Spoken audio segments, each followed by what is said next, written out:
네, 인사드리겠습니다. 와, 내일부터 수시 모집 원서 접수네요. 그죠? 내일 원서 접수를 하실 필요는 없겠죠. 그죠? 대부분 10일쯤 원서 접수하시면 될 것 같고요. 이제 오늘 설명회를 이제 갑자기 원장님이 하시자고 해가지고 제가 이제 무슨 얘기를 할까라고 이제 조금 고민을 하다가 어찌됐건 이제 내일부터 원서 접수를 해야 되는데 몇 가지 이제 고민해야 될 거를 설명을 한번 드려보도록 할게요. 이게 넘기는 건가요? 아니죠? 아, 그냥 제가 말씀을 드려야 돼요? 아, 그러면 어차피 여기 있는 내용이 여기 있는 이제 화면하고 같이 나오니까요. 한 페이지씩 넘어가면서 이제 시작을 한번 해보도록 할게요. 처음에 이제 가채점 결과 분석 다음 페이지에 보면 이제 응시 인원 변화라는 게 있어요. 그럼 첫 번째 우리가 하나 봐둬야 될 거. 작년 수능 인원을 중간에 표가 있는데 한번 볼까요? 작년 수험생이 64만 명이 수능을 봤대요. 그리고 작년 9월 모의평가가 첫 번째 맨 위에 적혀져 있죠. 63만 981명.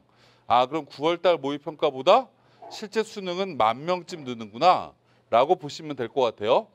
맨 오른쪽에 졸업생이 있어요. 졸업생이 작년 9월 모의평가에 8만 2천 명 봤었는데 실제 수능에서는 14만 5천 명이 응시를 했대요.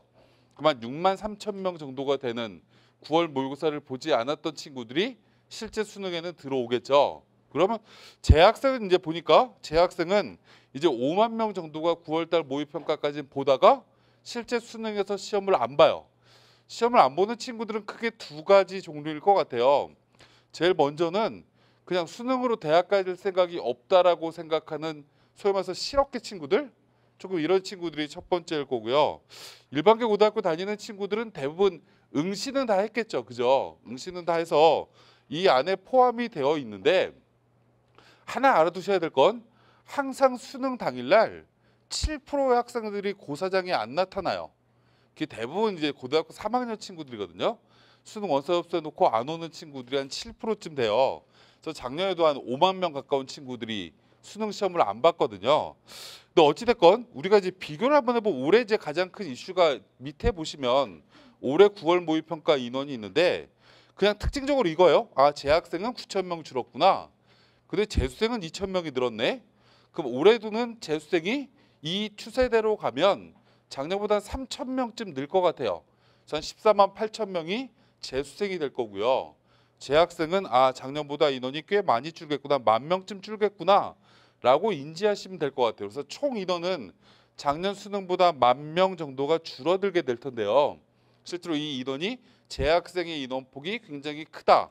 그럼 재수생이 조금 더 늘어난다라는 얘기는 어찌 보면 수능 성적이 9월 달보다 수능에 잘 나올 가능성이 조금 더 떨어지지 않을까라고 예측해야 되는 게 일반적일 것 같아요.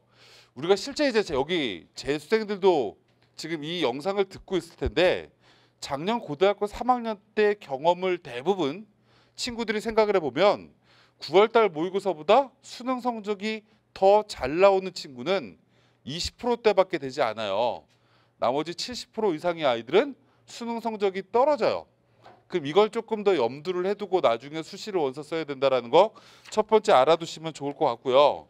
뒷페이지 잠깐 넘기시면 이제 계열별로 있는데 문과는 계속 인원이 줄어요. 그죠? 그래서 지금 이제 9월 모의평가 작년과 올해 비교를 해봤더니 또 문과 아이들 인원이 줄고 자연계 아이들은 늘어났대요.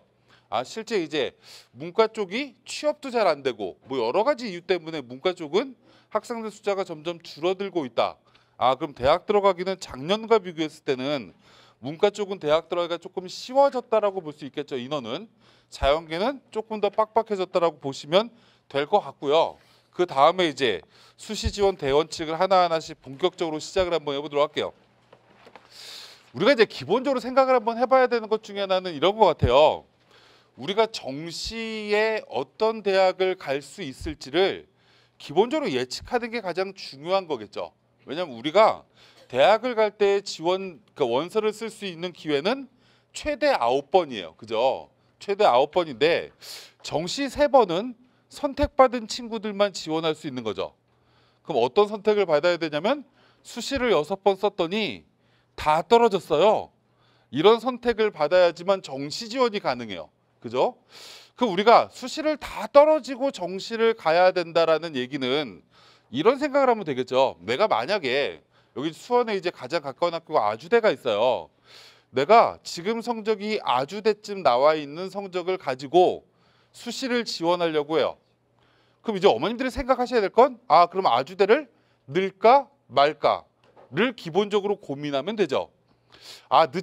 늦차라고 생각할 때는 우리 아이가 수능 성적이 떨어질 가능성이 굉장히 높아 라고 판단되면 넣어야죠. 근데 여기서 굉장히 중요한 건 우리가 보통 사람들은 두 가지 부류로 나뉘어요. 굉장히 미래지향적인 사람이 있어요. 우리 아이는 무조건 성적이 오를 것 같아 라고 긍정적 마인드를 가지고 있는 사람들이 있고, 굉장히 리스크를 관리해야 되겠다라고 생각하는 사람이 있어요. 수능 시험이 이렇게 쉬운데 우리 아이가 시험 당일날 실수를 하면 어떡하지? 라고 고민하는 친구들 있죠. 이 후자에 있는 친구들의 대부분은 어떤 친구들이 이런 고민을 해야 되냐면, 국어 성적이 굉장히 흔들리는 친구는 떨어질 가능성이 굉장히 높다라고 생각을 해야 돼요. 왜냐면 이런 거죠. 국어라는 시험이 6월달이나 9월달에는 항상 시험을 볼 때 안정적이지 않아. 그럼 이제 수능 시험은 더 못 볼 가능성이 굉장히 높아요. 왜 그러냐면 평생 처음 치러보는 나한테 굉장히 중요한 시험인 거죠. 1교시 열나 긴장돼요. 그죠? 시험 잘 볼 가능성이 별로 없어요. 아이가 국어 성적이 굉장히 흔들리는 친구면 당연히 밑으로 대학을 써야 돼요. 근데 아까 말씀드렸지만 내가 아주대를 정시로도 갈 수 있을 것 같아 라고 생각하는 친구가 실제 내가 국어 성적이 흔들린다라고 하면 그 밑에 있는 대학도 써야 된다라는 게 제 기본적인 생각이에요. 원칙적으로 여태까지 과거 통계를 봐도 그게 합리적이라는 거죠. 그럼 그 대학을 어디다 쓰면 좋을까요? 수능 뒤에다가 면접이나 논술 보는 대학교에다 집어넣으면 되죠. 예를 들면 아주대보다 조금 더 먼 단국대학교 논술 전형 쓰면 돼요. 그죠? 저쪽에 이제 아주대랑 거의 가까운 거리에 있는 경희대학교의 학생부 종합전형 원서 집어넣으면 돼요. 면접이 수능 뒤인 거죠. 그럼 이런 대학교를 기본적으로 넣어야 되겠다라고 생각을 하셔야 된다라는 거고요. 반대로 나는 국어 성적이 굉장히 안정적이야. 이런 친구는 성적이 잘 떨어질 가능성이 별로 없어요. 일반적으로. 1교시 시험이 끝나고는 모든 아이들은 첫 번째 교시가 딱 끝나고 나면 심리적으로 굉장히 안정돼요. 그럼 나머지 성적은 실제 평소 실력과 유사하게 나옵니다. 그럼 굳이 더 밑에 있는 대학교까지 써야 되나? 라는 고민을 안 해도 될 것 같은데, 어찌됐건 기본적으로 이 6월과 9월 모의고사를 가지고 우리 아이가 어디쯤 대학을 갈 수 있는지는 기본적으로 고민하셔야죠. 기본적으로 고민해야 되는데, 두 번째 생각하셔야 될 게 있어요. 두 번째 생각해야 될 건, 우리나라 대학은 점수로 갈 수 있는 대학이 있고요. 점수 없이 갈 수 있는 대학이 있어요. 그럼 기본적으로 여기 이제 수원은 점수로 갈 수 있는 대학교가 어디냐라고 질문하면 수원 근처의 학교와 수원에서 서울 쪽으로 올라가는 지하철을 타고 가는 학교는 점수가 있어야 대학을 가요. 근데 여기서 지하철을 타고 자꾸 천안 쪽으로 내려가요. 천안에서도 교통이 굉장히 안 좋은 대학, 종합대학이라고 하기 어려운 대학은 점수가 없어도 가요. 제가 작년에 8등급 2개, 9등급 2개를 천안에 있는 대학교를 붙여봤어요. 정시 모집에. 8899 맞기 되게 어려워요, 수능에. 그죠?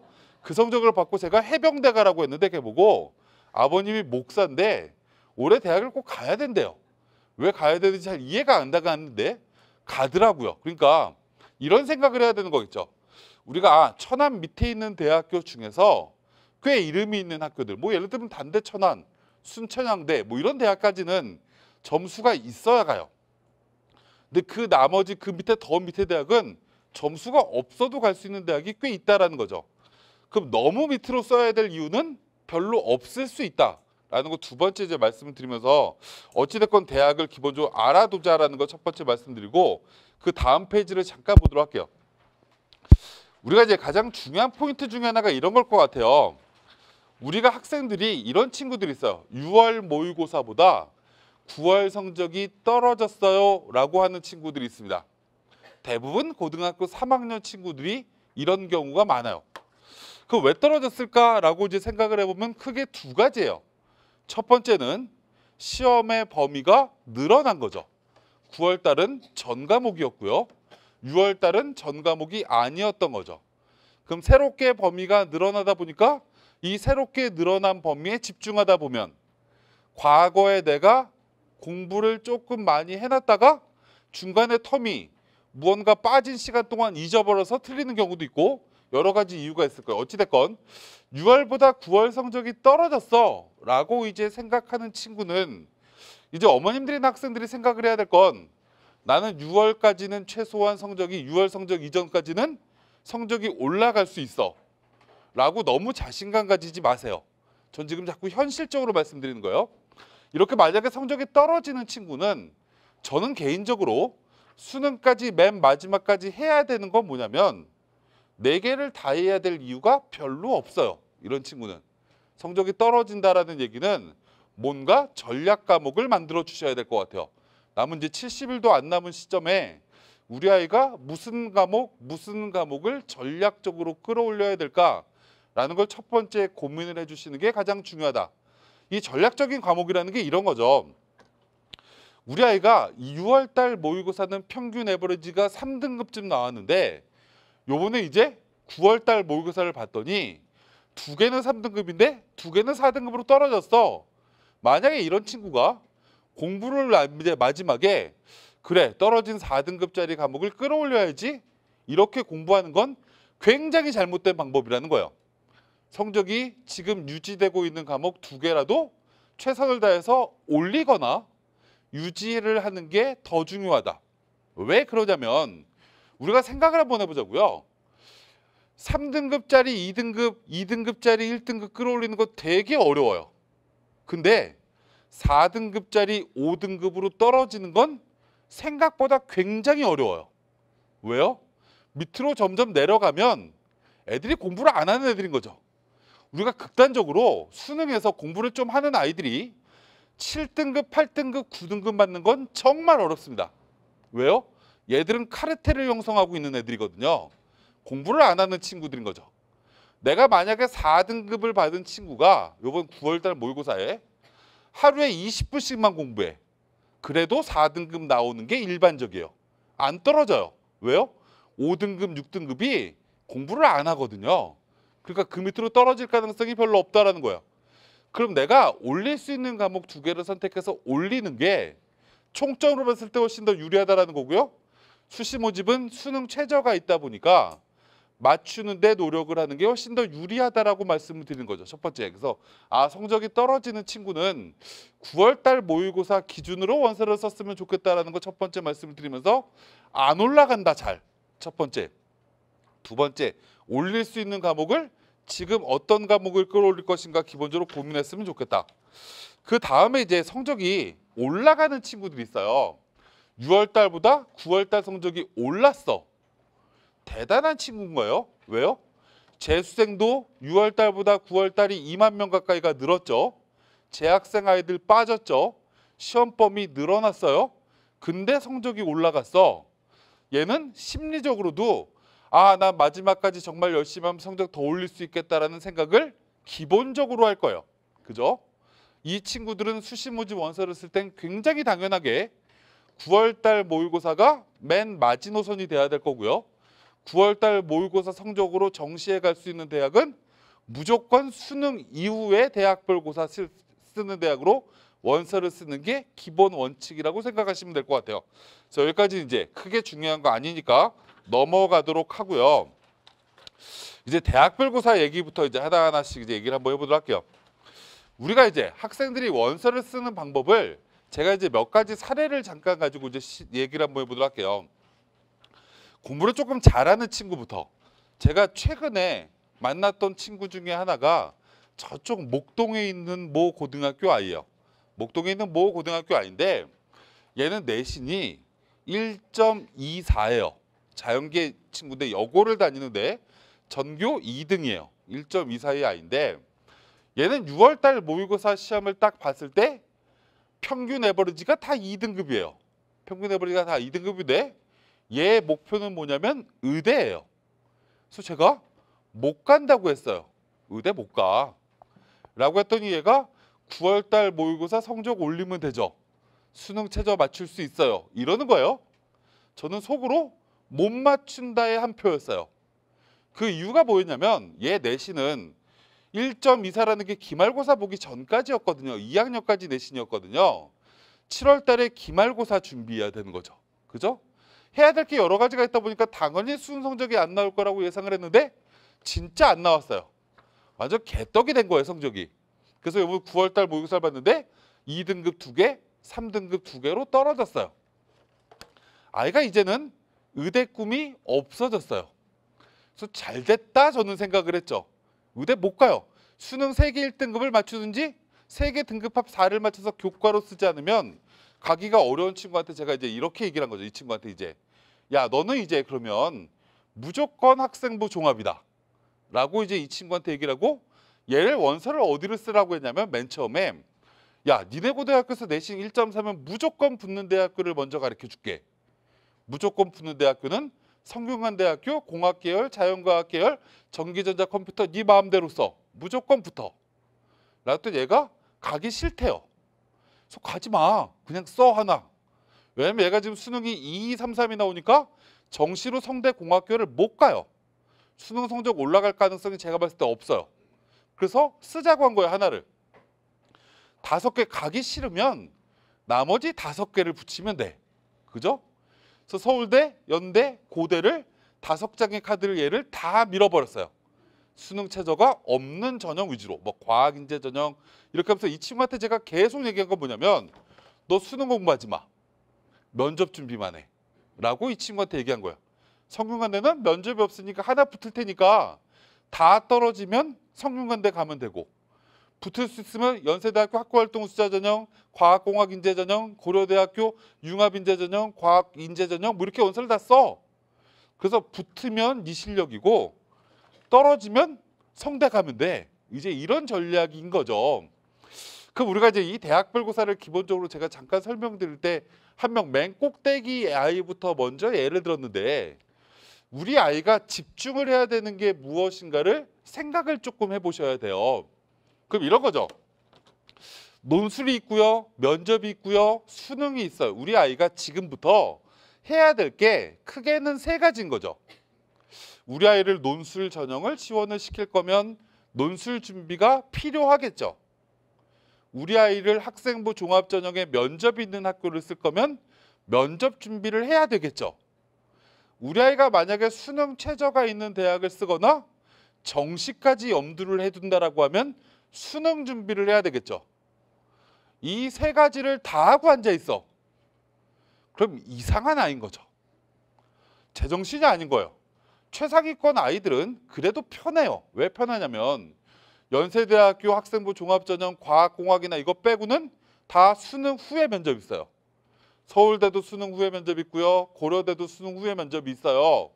논술도 연대 논술 빼고는 다 수능 뒤에 논술이 있죠.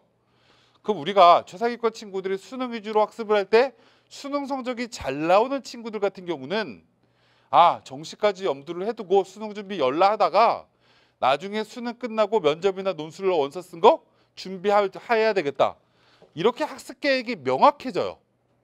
근데 우리 아이가 지금 원서를 수능 전에 논술 보는 대학도 넣고요. 수능 전에 면접 보는 대학도 넣고요. 수능 준비도 해야 될 것 같고요. 이러면 망해요. 망하니까 통일을 해줬으면 좋겠다. 기본적으로. 그럼 예를 들면 이렇게 극단적으로 쓰면 이런 거예요. 수능 전에 보는 대학교에 면접을 써. 그럼 예를 들어서 중앙대학교, 이화여대, 뭐 숙명여대 등등의 대학교에 수능 전에 면접으로 몇 개를 써. 그래서 수능 전에는 면접 보는 대학교만 응시해. 나중에 수능 끝나고는 논술 보는 대학교에 응시해. 이게 그 좋은 조합은 아니지만 선택할 수 있는 방법일 수 있어요. 근데 어떤 아이는 수능 전에 면접 봤다 논술 봤다가 수능 뒤에 면접 봤다 논술 봤다. 그럼 이상해지는 거예요.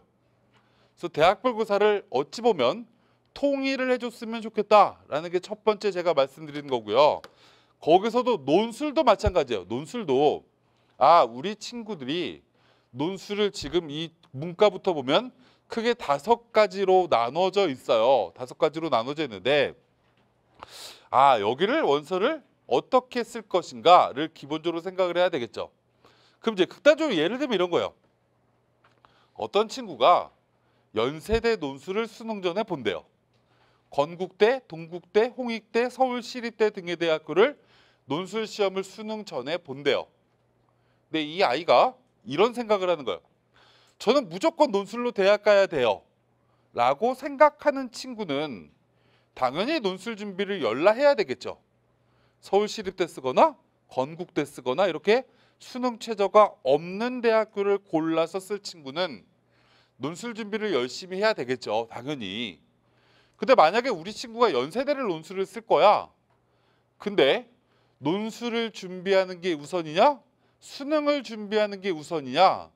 라고 저한테 질문을 하면 당연히 수능을 준비하는 게 우선인 거예요. 저는 연대 논술을 쓰고 싶다라고 하는 아이들한테는 무조건 쓰라고 합니다. 연대 논술을. 왜요? 라고 저한테 질문하면 학교를 가. 내가 가고 싶은 학교잖아. 그럼 이 대학교를 꼭 가고 싶다라는 마음가짐을 새롭게 하고 오는 거죠. 수능을 최소한 4개 등급합 6, 문과는 자연계는 4개 등급합 7을 꼭 맞춰야 논술에 가능성이 1%라도 생기는 거니까 수능 최저를 맞춰야 되겠다. 10월 3일부터 11월 12일까지 이 목표를 다 잡는데 굉장히 좋은 방법이죠. 또 학교를 가보면 열나 좋아요, 학교가. 그죠? 다니고 있는 아이들도 굉장히 세련돼 보여요, 선배들이. 가고 싶은 동기부여가 더 생길 테니까 원서 써. 그 대신 너무 논술 준비 열심히 안 했으면 좋겠다. 라는 게 제가 부탁하는 거예요. 왜요? 논술 준비 열라 했는데 수능 최저 못 맞추면 떨어지게 되는 거니까 논술 실력에 상관없이. 그럼 안정적으로 수능 성적이 나오지 않는 친구들은 논술 준비를 먼저 해야 될 이유가 없는 거죠.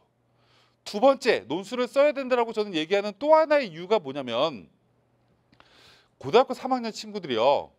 대학에 가서 무슨 시험을 봐본 경험이 없죠. 논술 고사장에 딱 앉으면 얼마나 떨릴까요? 그죠? 엄청 떨릴 거예요. 떨리는 걸 극복하고 시험을 보는 경험을 한번 쌓으면 수능 볼 때도 그런 경험 때문에 시험 볼 때 조금 더 부담이 줄어들 수 있겠죠. 두 번째, 수능 끝나고 논술 보는 대학교에 시험을 보러 갈 때도 분위기 적응이 굉장히 쉽겠죠. 아, 그럼 수능 전에 보는 연세대나 시립대나 건국대나 홍익대나 동국대 등등의 대학교는 하나쯤은 원서를 써보는 게 좋지 않을까? 라는 게 제가 기본적으로 학생들한테 이야기하는 하나의 주제예요. 이건 아까 말씀드렸지만 수능 시험 볼 때도 떨림 방지, 수능 이후에 논술 보는 대학교의 분위기를 기본적으로 확인하는 데도 의미가 있다라는 말씀을 드리고 싶은 거고요. 그 다음에 이제 자연계도 이제 한 페이지 넘기면 자연계는 논술이 굉장히 간단해요. 수학만 시험 보냐, 뭐 과학만 시험 보냐, 뭐 이런 내용이 쭉 있는데 우리가 여기서 이제 기본적으로 하나를 먼저 생각을 한번 해보자고요. 제일 먼저 논술 보는 대학교 중에 하나가 한양대학교, 성균관대학교 등등의 대학교가 있죠. 우리가 성균관대학교는 서울에도 있고 수원에도 있어요. 내가 만약에 성균관대학교를 문과건 이과건 원서 접수를 딱 하는 순간 고사장이 어딜지 몰라요. 그죠? 수원에서 시험 볼 수도 있고요. 서울에서 시험 볼 수도 있어요. 근데 어찌됐건 자연계, 특히 자연계 친구는 이런 생각을 한번 해봐야 될 것 같아요. 한양대랑 성균관대학교랑 논술 시험 문제가 완전 다른 거죠. 한양대는 수학 문제만 2문제 나오는 거고요. 성균관대는 과학이 2과목을 선택해야 되는 거예요. 수학도 들어가지만. 그럼 굉장히 선택할 때 간단한 거죠. 수학을 열나 잘해. 그럼 당연히 한양대형인 거죠. 나는 과학 2과목을 어느 정도 수능 성적이 2등급 수준까지는 충분히 나오는 학생이야 라고 하면 성균관대가 더 유리한 거예요. 그죠? 어떤 게 원서를 쓰는 게 좋을지를 기본적으로 생각을 한번 해봐야 되는데 여기 또 하나 이런 생각을 한번 해보시는 게 좋을 것 같아요. 한양대는 논술이 오전이 있고 오후가 있어요. 그죠? 세 타임으로 시험을 나눠서 한양대가 자연계 논술을 보는데 아침에 보는 시험은 학과가 가장 하위권 학과들만 논술 시험을 봐요. 뭐 자연과학대학, 유기나노 뭐 등등의 하위권 학과가 오전 9시인가 9시 반인가 시험을 봅니다. 한양대는 이 아침에 보는 이 학과들이 레벨이 떨어지다 보니까 시험 문제가 어려울까요? 쉬울까요? 굉장히 쉬워요. 완전히 수능 수학 문제 수준으로 시험 문제를 낼 거예요. 근데 맨 마지막에 시험 보는 학과는 미래자동차, 에너지, 화공, 뭐 소프트웨어 등등의 최상위권 학과가 맨 마지막에 봐요. 이 시험은 정말 사고력을 요하는 엄청 난이도가 어려운 시험이에요. 그럼 또 이렇게 생각해 보면 되겠죠? 아, 수학 능력이 극강이라고 생각하는 친구는 당연히 O 쪽으로 시험 보는 게 기본적으로 맞을 거예요. 그래서 우리가 한양대학교에 작년 말고 재작년에 이렇게 최상위권 학과에 합격한 아이들의 실제 수능 등급을 조사해 보면 수학이 1등급인 비율이 70%가 넘었어요. 70%가 넘었는데 아까 제가 맨 마지막 맨 처음에 본다라고 9시 반에 보는 유기나노 자연과학부 이쪽은 실제 수학을 1등급 받는 비율이 20%가 안 돼요. 나머지 애들이 대부분 2등급, 3등급짜리 아이들이 실제 오전의 학과를 붙어요. 그럼 우리 아이가 수학이 한 2등급쯤 되는데 정말 한양대를 꼭 가고 싶어. 그럼 9시 반짜리를 선택하시면 맞다라는 거고. 우리 아이는 근데 과학도 좀 잘하는데 그러면 성균관대를 공학계열 이렇게 원서 쓰면 2장을 쓸 수도 있어요. 그죠? 생각을 이렇게 논술을 자연계가 통일을 했으면 좋겠기는 한데 수학만 보는 학교가 제한적이다 보니까 이런 대학을 조금 더 고민해야 될 것 같다는 생각이 들고요. 저희가 11월 12일 날 수능을 보고 11월 13일 날 입시 설명을 하려고 해요. 왜냐면 이제 수능 다음 날 어머님들이 제일 고민하는 게 뭐냐면 나 수시 논술 보러 가야 돼 말아야 돼? 이걸 굉장히 고민을 해서 제가 이제 그러면 12일 날 수능 보고 13일 날 설명을 하자. 그래서 한양대학교 체육관에서 설명해야지 라고 생각을 하고 한양대에다가 전화를 했어요. 야, 거기 88체육관 좀 빌려줘 라고 얘기를 했더니 오케이 빌려줄게. 금요일 날 별거 없어요 라고 얘기를 하는 거예요. 그래서 알았어 그러면 그 예약해 놓을게 라고 얘기했는데 10분 있다 전화 왔어요. 팀장이. 왜요? 그랬더니 근데요 우리 8만 명쯤 오면 체육관에서도 논술 봐야 돼요. 그래서 경쟁률이 8만 명까지 오면 못 빌려줘요 라고 얘기하는 거예요. 근데 절대 그렇게 안 와요. 안 오는 이유는 성균관대랑 논술이 겹치기 때문에 그래요. 그러니까 이렇게 그러니까 소위 말해서 비슷한 대학교가 겹쳐 있으면 전략적으로 또 한번 노려봤으면 좋겠다는 얘기를 잠깐 하려고 말씀을 드렸고요. 한 페이지 넘기시면 이제 대학별고사 중에서 면접 내기가 나와요.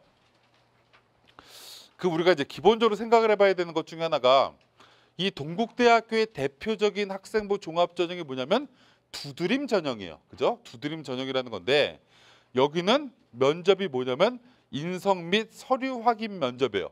내가 지원하려고 하는 학교가 인성 및 서류 면접을 본다라고 홈페이지에 기재되어 있는 대학은 이 면접을 준비할 때 제일 중요한 게 뭐냐면 꼭 면접 보기 전에 자기소개서 다시 한번 꼼꼼히 읽어보고 가셔야 돼요.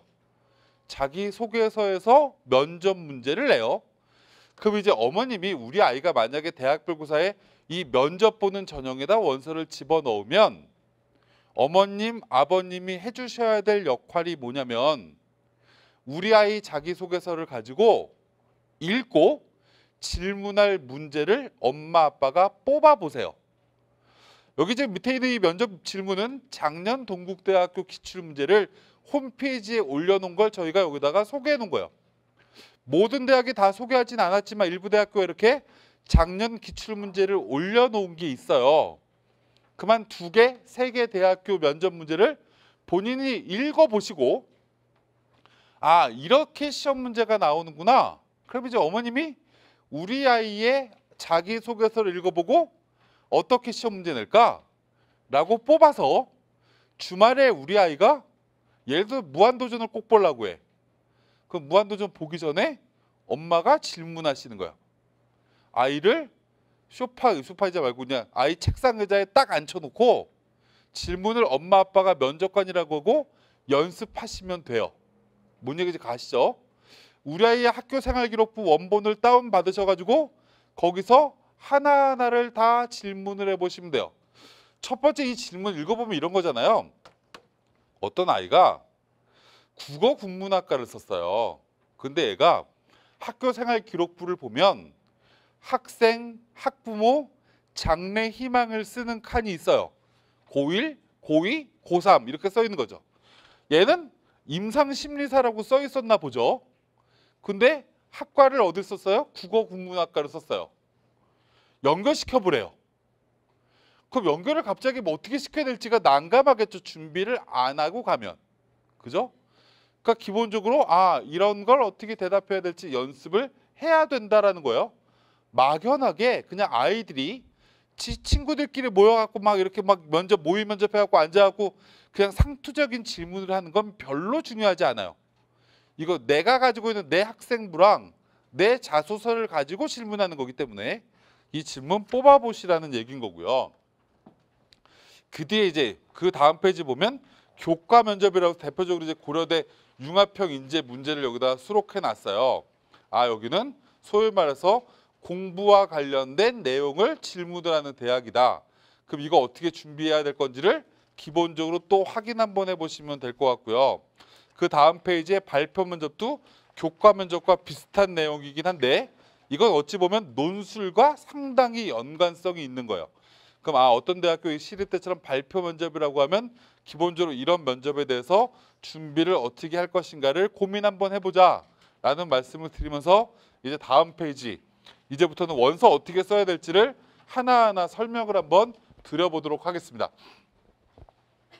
우리가 수능 전에 올해 가장 큰 이슈 중에 하나는 두 가지인 것 같아요. 뭐냐면 저쪽에 홍익대학교랑 건국대학교랑 동국대학교 세 개 대학교가 자연계는 논술 날짜가 똑같아요. 미친 거죠. 그죠? 학교 수준이 똑같은 세 개 대학교가 똑같은 날 논술을 봐요. 이거를 수능 뒤도 아닌데 오전, 오후로 나눠서 시험 볼 아이들은 거의 없을 거예요. 그죠? 이 날짜에 실제로 아이들이 몇 명쯤 움직일지 예측이 되기는 않지만 기본적으로 동국대나 홍익대나 건국대학교 지난해 경쟁률을 보면 40대 1쯤 됐어요. 자연계가. 근데 작년에는 같은 날이 아니었거든요. 그럼 올해는 같은 날 시험 본다라고 하면 제가 봤을 때 경쟁률이 20대 1 근처밖에 안 나올 것 같아요. 그럼 이런 날을 전략적으로 노려야 되지 않을까? 첫 번째. 두 번째입니다. 세 개 대학교의 차이가 있죠. 건국대학교는 수능 최저가 없어요. 홍익대학교는 하나가 2등급이네요. 동국대학교는 자연계가 2개 등급합 5예요. 그죠? 그럼 우리 아이가 만약에 2개 등급합 5의 수능 최저를 맞출 수 있으면 당연히 동국대 가야 돼요. 저희 집 기독교 집안인데요. 이런 소리 하지 마세요. 대학에 무슨 불교 배우러 가는 거 아니죠. 확률 높은 데를 붙어야 되는 게 더 중요한 거예요. 그러면 동국대학교가 수능 최저가 2개 등급합 5로 있기 때문에 똑같이 건국대나 동국대가 25대 1 나온다라고 하더라도 실제 건국대는 그대로 25대 1인 거고 이 동국대학교는 실제 수능 최저를 맞추는 비율이 50%예요. 그러니까 12대 1로 주는 거죠. 그래서 당연히 수능 최저를 맞출 수 있는 대학교를 쓰는 게 좋겠다. 첫 번째. 두 번째입니다. 동국대학교는 부처님의 자비로, 숭실대학교는 하느님의 은혜로 대학을 들어가고 나서 아이가 나는 이 학과와 전공 적합성이 안 맞아서 학과를 바꾸고 싶어요 라고 얘기하면 바꿔줘요. 무조건 바꿔줘요. 물론 1학년 때 학점이 제대로 나오지 않으면 제일 인기 학과는 못 가요. 좀 비인기 학과로 내려가야 되는 문제가 있긴 하지만 무조건 전과가 된다. 제가 아는 친구 중에 하나는 숭실대 생활체육학과 예체능이죠. 생활체육학과를 들어갔다가 지금은 전자공학과를 다니고 있어요. 걔 1학년 때 학점이 2.8이었어요. 자연계는 전과가 무지하게 쉬워요. 그러니까 전과가 되는 학교가 있구나. 그럼 이런 거죠. 동국대학교를 굳이 인기학과를 들어가야 될 이유는 별로 없어요. 1학년 때 학점 관리하면 돼요. 술 좀 안 먹고 미팅 안 하면 돼요. 그죠? 그래서 받으면 자연계는 예를 들면 물리반도체과학부 작년 논술 경쟁률이 15대 1쯤 됐던 걸로 기억을 하는데 수능 최저를 맞췄던 비율이 24%예요. 그럼 4명 중에 1명밖에 못 맞추니까 15대 1이었으면 6대 1이죠. 15대 1이 안 됐어요. 제가 동국대 입학 자문이기 때문에 아는데 작년 동국대 물리반도체학과의 실제 경쟁률은 4대 1이었습니다. 4대 1이었는데 붙은 놈 중에 3놈이 도망갔어요. 다른 대학으로. 그래서 이것까지 감안하면 3대 1이었어요. 그럼 우리가 일반적으로 3대 1이라는 논술은 뚫기가 굉장히 쉽겠죠. 동국대학교는 수학 문제도 나오고 통합과 과학 문제도 나와요. 아이들이 이런 얘기를 해요. 논술 쓰려면 수학이랑 과학 잘해야죠. 물론 잘해야죠. 그럼 생각을 해보죠.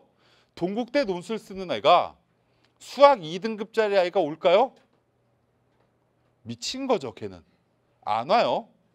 3등급짜리가 쓸까 말까 고민해요.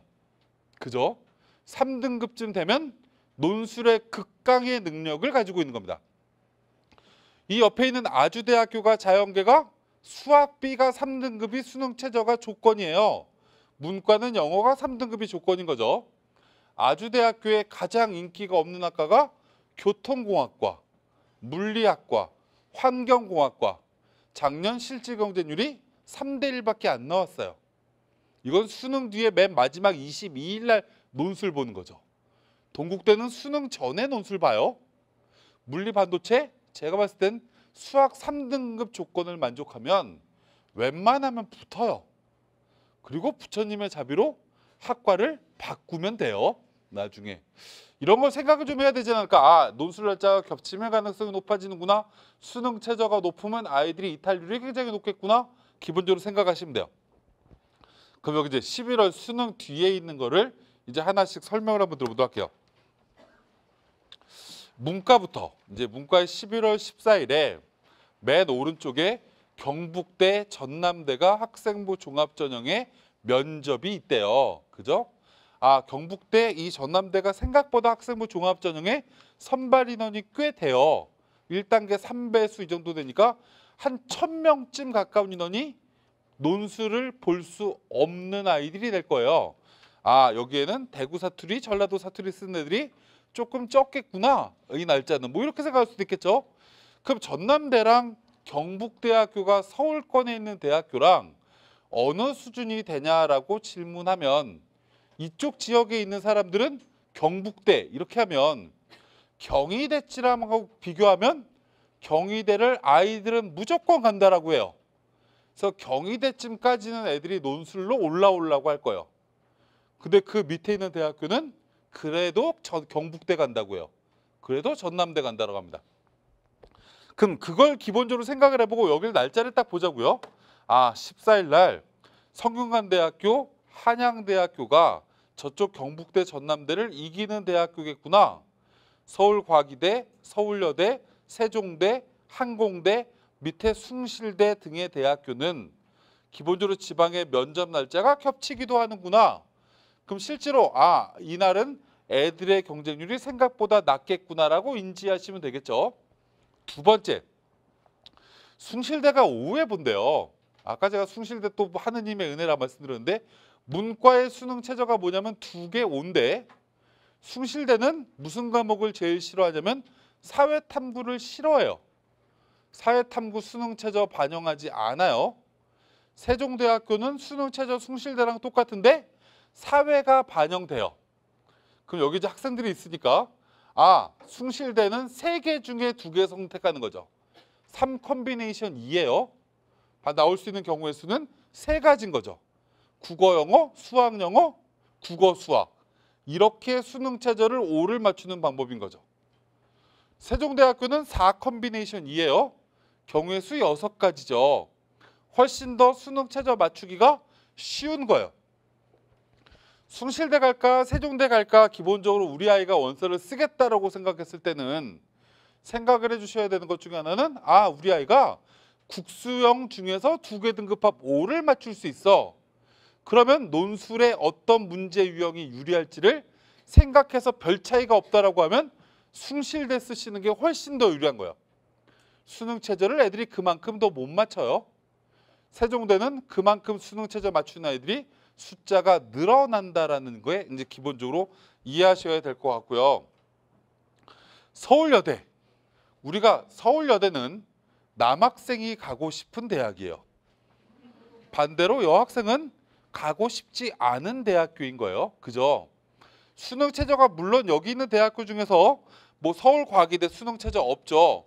뭐 이런 대학교 빼고는 수능 최저가 제일 낮은 대학교인 거예요. 그죠? 기본적으로 생각할 때 써야 되지 않을까? 라고 생각해야 되는 친구들이 누구냐면 여학생들인 거죠. 경쟁률이 생각보다 얼마 안 나와요. 이거 생각보다 경쟁률이 별로 안 나오니까 만약에 여학생들이라고 하면 저는 진짜 남녀공학 가고 싶은데요. 그러지 마세요. 그 남녀공학 재수학원 다녀요. 그냥 붙을 가능성이 높은 데를 일반적으로 쓰는 게 가장 좋은 전략인 겁니다. 기본적으로 성적이 안 나온다라고 생각되는 친구는 그래서 기본적으로 이거 고민을 해주셔서 웬만하면 원서를 써야 되지 않을까라고 인지하시면 될 것 같고요. 두 번째는 오전, 오후를 동시에 보는 거 고민하셔야 되겠죠. 우리가 수능 전에 우리가 논술만 쓰는 친구들이 수능 전에 논술 하나 썼어. 그럼 5장 남는 거잖아요. 그럼 어찌됐건 수능 이후에 보는 학교를 뭔가 겹치기를 해야 되는 경우가 분명히 생길 거예요. 그럼 우리가 이제 생각을 한번 해봐야 되게 토요일 날 수원도 열나 막히죠. 서울은 난리예요. 그리고 또 이제 우리가 이제 생각해 보자고요. 성균관대 앞에 도로가 무지하게 좁죠. 차 끌고 성균관대 주차해서 빠져나오려고 하면 수원이야 굉장히 빠져나오기 쉽지만 서울은 빠져나오는데 30분 넘게 걸려요. 그럼 여기 시험 보고 서울 캠퍼스 말고 차를 끌고 우리 애를 태워야지. 그럼 이동이 불가능해요. 뭔 얘기인지 가시죠? 근데 우리가 이제 서울여대랑 세종대학교란 대학교가 오전 오후로 나눠서 봐요. 이거 생각보다 무지하게 가까워요. 지하철역으로 이동하기 쉽고 이런 걸 전략적으로 뭔가 또 만들어서 원서를 써봐야 된다라는 거죠. 그죠? 토요일 날은 웬만하면 중복 지원하지 말자. 서울이 무지하게 막힌다. 그럼 15일 날은 중복 지원하기 굉장히 쉽죠. 예를 들면 어떤 친구가 서강대학교를 경제학과를 쓰고 싶어요. 그럼 서강대 오전에 경제학과를 써. 우리 아이는 여학생이에요. 그래서 숙명여대를 오후에 써. 뛰어가면 20분 걸려요. 서강대랑 숙명여대를 한번 뛰어보세요. 20분이면 충분히 가. 이렇게 원서 쓰는 거 오케이인 거죠. 또 어떤 친구가 숙명여대랑 경희대 원서를 써. 이것도 오케이인 거예요. 왜요? 1호선 라인으로 연결돼 있어요. 뭐 이런 거 좀 고민을 해서 원서를 2개를 쓰면 좋겠다. 라고 이제 기본적으로 생각하는 거고요. 또 여기 또 하나 이런 게 있죠. 오른쪽에 면접 날짜 보니까 고려대학교 학교장 추천 전형이 이날 면접이 있대요. 고려대학교 학교장 추천은 630명 뽑아요. 문이과 합쳐서 문과가 300명쯤 뽑는데 1단계 2배수 600명은 못 오는구나. 그럼 어디 경쟁률이 떨어질까? 서강대 경쟁률이 떨어지겠죠. 그죠? 뭐 이런 것도 우리가 좀 염두를 해두고 같이 날짜를 인지하셨으면 좋겠다라는 말씀을 드리고 싶은 거고요. 21일 날도 마찬가지인 거죠. 21일, 22일 날도 올해 이제 가장 중요한 이슈 중에 하나는 고려대학교가 날짜를 문과, 이과 21일로 통합했다라는 거죠. 여기에 가장 중요한 포인트는 중앙대가 그래서 22일로 갈 수가 없었다라는 거예요. 자연계만 22일로 그대로 유지하고 문과는 21일로 옮겼어요. 왜요? 고려대는 학교가 열나 넓어서 문과이과 논술을 보는데 별로 문제가 없는데 중앙대는 열나 좁아서 한꺼번에 논술을 볼 수 없어요. 문과도 한꺼번에 시험 볼 수 없어서 오전, 오후 나눠요. 그래서 중앙대 오후에 소위 말해서 중앙대가 별로 선호하지 않는 학과를 다 오후에 보죠. 유럽문화대학, 아시아문화대학, 사회복지학과, 문헌정보학과 등등의 학과가 고대랑 시간이 똑같아요. 수능 최저는 고려대 세계 2등급, 중앙대 세계 등급 합육. 아이들이 기본적으로 봤을 때 체감이 크게 차이 나지 않죠. 그럼 중앙대 오후에 보는 학과가 애들이 잘 안 오겠구나. 전략적으로 쓰시는 게 기본적으로 방법일 수도 있겠죠. 뭐 이런 여러 가지를 기본적으로 생각하면서 대학별 고사 일정을 기본적으로 보면 좋을 것 같아요. 그 뒤에 한 페이지 더 넘기시면 이제 자연계가 나와요. 자연계도 마찬가지예요.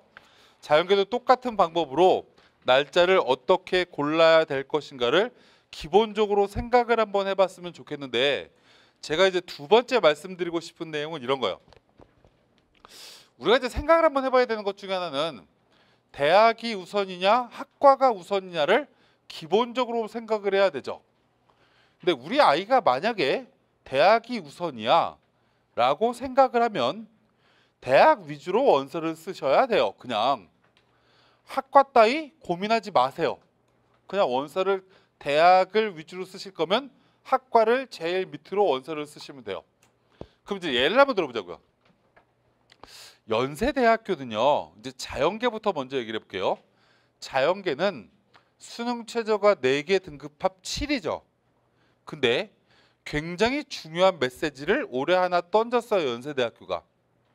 작년과 올해는 수능 최저가 4개 등급합 7인데 내년부터는 4개 등급합 8로 바뀝니다. 그럼 이걸 가지고 우리가 추론할 수 있어요. 우리 올해 고등학교 3학년 친구들의 입시 요강을 언제 발표했냐면 작년 12월 달에 발표했어요. 작년 고등학교 3학년 친구들이 들어갔던 대학 입시는 작년 4월 달에 발표했어요. 그럼 올해 고3과 작년 고3의 요강은 지난해 발표한 거죠. 내년 고3 되는 친구들의 요강을 올해 5월 달에 발표했어요. 그럼 연세대가 왜 4개 등급합 7에서 8로 바꿨을까요? 굉장히 추론이 가능하죠. 7로 만들어놨더니 뽑을 애가 없구나 라는 거죠. 연세대가 수시에서 155명을 못 뽑아서 정시로 넘겨요. 정시로 넘긴 인원의 대다수가 자연계 하위권 학과예요. 왜 넘겼을까? 학생부 교과로 못 뽑았을까요? 그렇지 않아요. 학생부 종합으로 다 뽑았어요. 못 뽑은 인원은 다 논술이에요. 왜요? 수능 최저를 못 맞춰요. 하위권 학과는. 4개 등급합 7을 맞추고 중위권 이하. 도시공학과 밑으로 쓰면 웬만하면 붙어요. 진짜 논술 바보가 아니면. 더 밑으로 쓰면 그냥 붙어요. 이름만 쓰면. 이게 연대 논술이에요. 하위권 학과. 그럼 그 다음에 이제 생각해 볼까요? 고려대학교를 가면 우리가 이런 거예요. 수능 최저가 2개 4예요. 그래서 2개 2등급이에요. 수학이나 과학 하나만 2등급 나오면 돼요.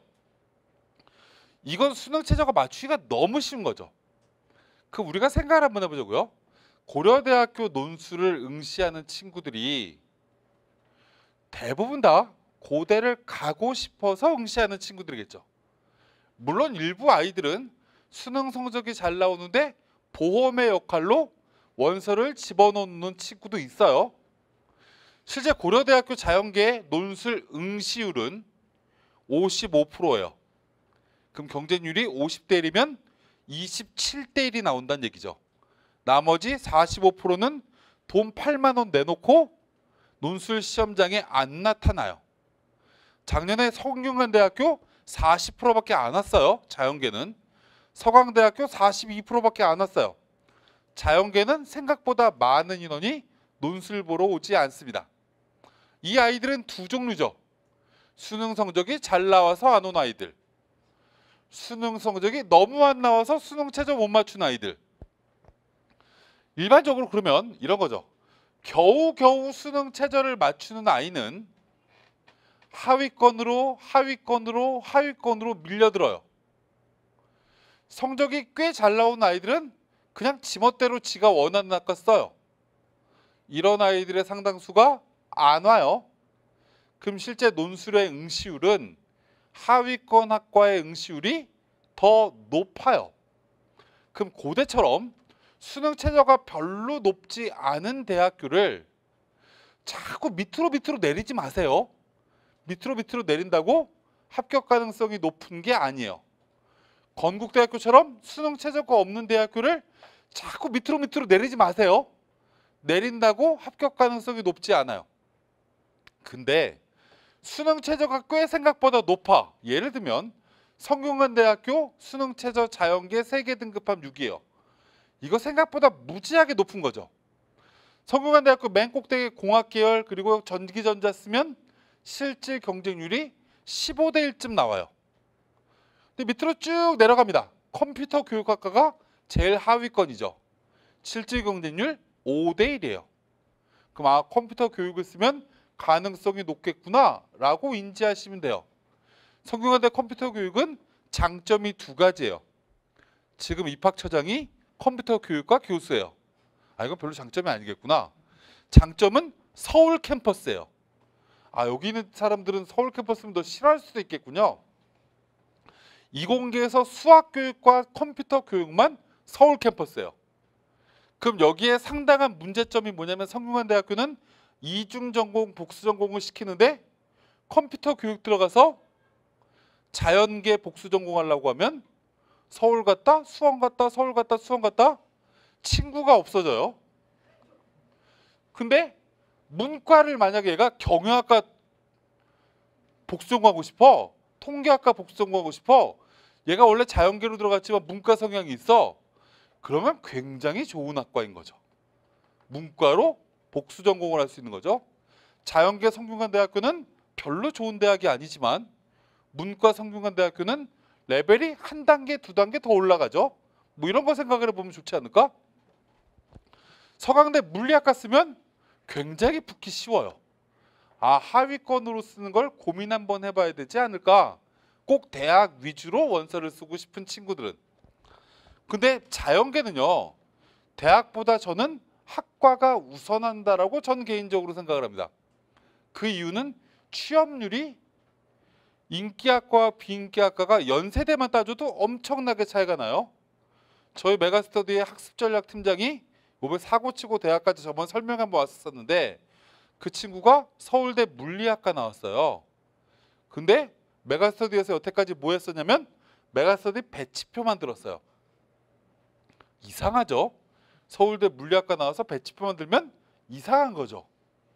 그러니까 자연계는 전공 적합성이 안 맞으면, 본인이 원하는 학과가 아니면 집어넣어서 방황하는 친구들이 생각보다 많으니까 너무 대학 위주로 원서 안 썼으면 좋겠다. 단 아까 제가 말씀드렸지만 숭실대, 동국대처럼 전과가 자유로운 대학교는 바꾸는 것도 고민 한번 해보자 라는 말씀을 기본적으로 드린 거고요. 이제 나머지 내용들은 쭉 한번 읽어보시면 될 것 같아요. 제가 이제 마지막으로 말씀드리고 이제 인사를 드릴 건데, 이제 원장님이 맨 마지막까지 수능 공부 어떻게 해야 되는지 원장님께서 이제 학생들 상담 사례 등을 통해서 이제 말씀을 쭉 해주실 거라서 저는 이제 그 말씀은 안 드릴 거고요. 마지막으로 제가 말씀드릴 내용은 이거예요. 수시를 우리가 이렇게 생각을 해보시는 게 맞을 것 같아요. 우리 수험생은 두 가지 종류인 거예요. 수시로 대학을 무조건 가야 되는 친구가 있고요. 수시로 대학을 가지 않아도 되는 친구가 있는 거죠. 그죠? 그럼 우리가 일반적으로 이렇게 얘기를 해요. 다 우리나라 수험생의 거의 99.9%는 무조건 수시로 대학을 가야 된다라고 얘기를 합니다. 왜 99.9%가 수시로 대학을 가야 된다라고 얘기하냐면, 정시로는 예를 들면 고려대 원서를 못 써. 문과인데 세계 2등급 하나 3등급이야. 자연계인데 수학 하나, 영어 하나 2등급 나오고 국어 가탐이 3등급이야. 그럼 얘는 자연계는 정시로 아주대 수준인 거죠. 문과에는 그 수준은 국민대 수준인 거예요. 이 아이가 당연히 고려대 논술을 원서를 쓰면 당연히 수시로 대학을 가야 된다라고 이야기를 하겠죠. 그래서 우리나라 수험생의 99.9%는 무조건 수시로 대학을 가야 된다라고 얘기를 합니다. 근데 잘 생각을 하셔야 되는 것 중에 하나가 뭐냐면 꼭 갈 수 있냐라는 질문을 기본적으로 하면 꼭 갈 수 있다라고 저는 얘기할 수 있는 전형이 뭐냐면 학생부 교과 전형이에요. 학생부 교과 전형으로 원서를 쓰는 건 무조건 대학을 갈 수 있다 못 간다가 결정이 됩니다. 예를 들면 이런 거죠. 어떤 아이가 제가 알고 있는 어떤 아이가 저쪽에 서울의 명지고등학교라는 학교를 다녔어요. 명지고등학교인데 문과인데 내신이 1.00이에요. 내신 전 과목이 다 1등급이야. 근데 전 깜짝 놀랐어요. 너 전교 1등이겠다. 그랬더니 아니요. 공동 1등인데요. 이런 거예요. 내신이 1.00이 또 있어 한 명이 명지고등학교에. 야 그럼 너 서울대 지금 받았니 못 받았니? 못 받았대요. 왜? 저는요 심리학과 썼고요. 걔는요 언어학과인가 무슨 학과를 낮췄으니까 선생님이 야 네가 더 학교 가서 놓겠다. 그래서 하위권 학과 쓴 애를 직윤을 줬대요. 그래서 얘는 이제 서울대 직윤 못 받고 고대 학추를 받은 거예요. 고대 학교장 추천은 붙을 수 있냐? 몰라요. 면접 봐야 되는 거죠. 비교과 서류 검토해야 되는 거죠. 이거 몰라요. 근데 이 친구는 제가 무조건 붙을 수 있는 대학교가 있다라고 얘기했어요. 한양대 학생부 교과 전형. 무슨 과 갈래? 저 원래 행정학과 가고 싶었는데요. 그래서 정책학과 써. 떨어지면 어떻게 해요? 작년 우리 학과 선배가 1.07이 떨어졌는데 그건 1.07이고 너는 1.00이잖아. 1.00 100명 와도 다 뽑아요. 동점자는 뽑게끔 되어 있어요. 그럼 정시인원이 그만큼 줄어버리는 거고 정시인원 갖고도 모자르면 내년 인원 2월 시켜서 뽑아요. 안 떨어지는 거죠. 이렇게 교과 전형을 걔가 한양대를 딱 쓸 수 있고 붙을 수 있으면 나머지 5장 뭔 짓 해도 상관없는 거고요. 걔는 수능을 공부 안 해도 될 수 있어요. 연대나 고대나 이런 걸 쓸 때 수능 최저가 3개 2를 맞춰야 되는데 이런 조건 쓸 거면 3개 2만 맞추면 되는 거예요. 걔는 수능을 4개를 해야 될 이유가 전혀 없는 아이인 거죠. 수시에 붙을 때 학교를 하나를 만들어 놨으니까.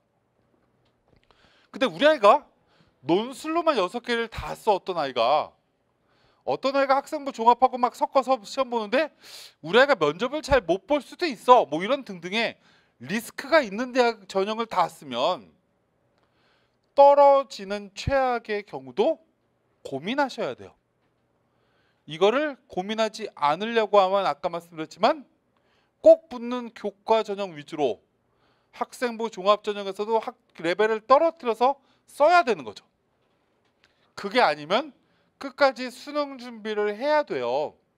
수능 준비를 해야 되는데 가장 중요한 포인트는 수능이 너무 쉽다라는 거예요.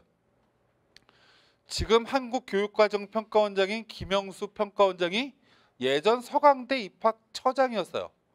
저랑 되게 친해요. 예전 서강대 쓸 때 서강대는 수능이 굉장히 중요하다라고 강조했던 대학이고요. 그분은 맨날 술 먹을 때 수능은 어려워야 된다라고 얘기했던 분이에요. 근데 우리나라 옛날에 이런 말이 있는 거죠. 자리가 사람을 만들어요. 그죠? 대통령이 서강대 출신인데 서강대 출신의 평가원장이 대통령 말을 안 들으면 안 되죠. 무지하게 쉽게 나오는 게 지금 6월, 9월의 추세예요. 그럼 쉽다라는 건 실수를 줄이는 여러 가지 방법론을 고민하셔야죠. 시험의 기술을 고민하셔야죠. 이 내용을 원장님께서 하나하나 잘 설명을 드릴 테니까 끝까지 잘 들으시고 어머님이 아이한테 전달하실 수 있는 내용은 전달하시면 되고요. 메가스터디 재정반 친구들이나 여기 온 고등학교 3학년 친구들 마지막까지 수능 준비 잘해서 수시건 정시건 꼭 원하는 결과 얻으시길 바라고 11월 13일 날 그때 설명회 필요하신 분들은 그때 오시면 제가 설명을 드리는 걸로 하고 오늘은 인사를 드리도록 하겠습니다. 감사합니다.